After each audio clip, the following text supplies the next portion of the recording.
आज हम बात कर रहे हैं हिजबुल्लाह के उस टॉप कमांडर की जिसकी तलाश अमेरिका को भी थी और जिसे इजराइल ने बेरूत में एक बड़े एयर स्ट्राइक में मार गिराने का दावा किया है। उसका नाम है हैथम अली तब्ताबाई। कौन था ये शख्स, क्यों था इतना खतरनाक और इसकी मौत क्षेत्रीय राजनीति को कैसे प्रभावित कर सकती है, आइए आपको समझाते हैं। इजराइल की सेना ने रविवार को लेबनान की राजधानी बेरूत के बीचों बीच हवाई हमला किया। ये वही जगह है जिसे हिजबुल्लाह का गढ़ माना जाता है। इसी इलाके में इजराइल ने तब्ताबाई को निशाना बनाया।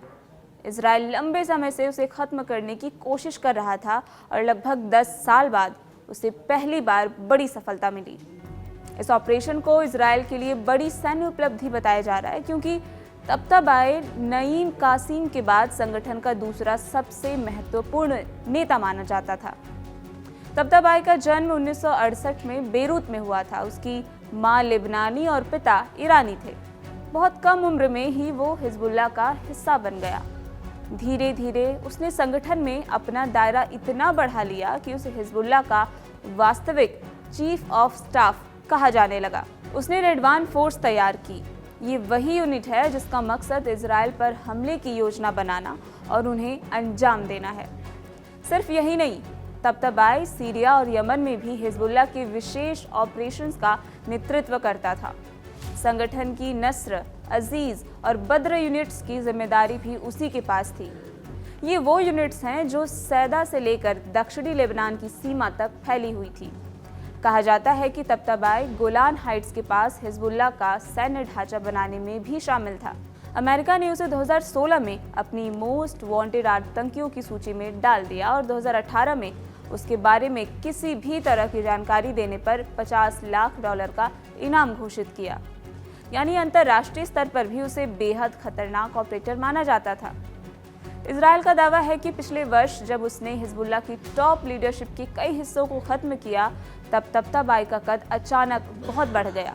वो संगठन की सीमा पार गतिविधियों, हथियारों की सप्लाई और ईरान समर्थित मिलिशियाओं के साथ तालमेल संभाल रहा था। इसी वजह से वो इजराइल का बड़ा टारगेट बन गया था। इस हमले से दक्षिणी बेरूत दहल उठा है। लेबनान के स्वास्थ्य मंत्रालय ने बताया कि 5 लोग मारे गए हैं और 25 से ज्यादा लोग घायल हुए हैं। एक रिहायशी इमारत में बड़ा सुराख हो गया है और आसपास का इलाका पूरी तरह मलबे में तब्दील हो गया है। हिजबुल्लाह का कहना है कि जिस जगह हमला हुआ वो एक नागरिक इलाका था और वहां कोई सैन्य ठिकाना नहीं था। अब बड़ा सवाल ये है कि आगे क्या? तब्ताबाई की मौत हिजबुल्लाह के लिए एक बड़ा झटका है, लेकिन इससे संगठन इजराइल के खिलाफ और आक्रामक हो सकता है। ये घटना पहले से जारी इजराइल लेबनान तनाव को और बढ़ा सकती है। फिलहाल इतना तय है कि जिस व्यक्ति पर अमेरिका ने करोड़ों का इनाम रखा था और जिसे इजराइल एक दशक से ढूंढ रहा था, उसका अंत मध्य पूर्व की राजनीति में एक नए मोड़ की शुरुआत कर सकता है।